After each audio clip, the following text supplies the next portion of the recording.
I'm basically of the view that China's big mistake vis-a-vis the United States was to be too successful. And that China has not done anything, in my view, and I mean anything other than what a normal major country would do to provoke the kinds of reactions and attitudes from the United States. That what happened in the U.S.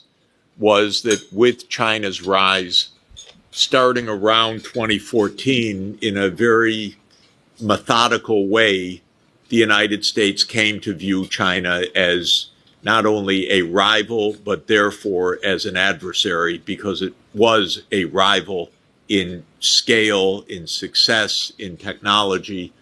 And what the United States wanted was primacy or hegemony or unipolarity. And that all of what has happened is basically an American reaction to China's success.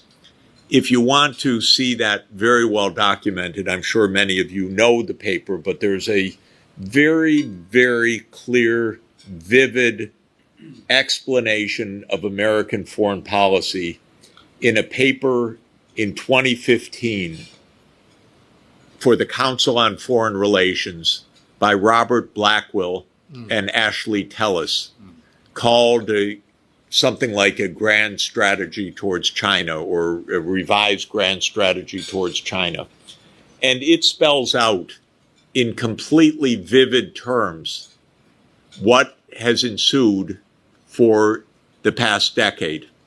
Because what Blackwell, who was my colleague at Harvard for many years and a friend and a very smart person, but I disagree with him on the most basic point, what he writes in that 2015 paper is that America's grand strategy is primacy, and China's rise is therefore no longer in America's interest.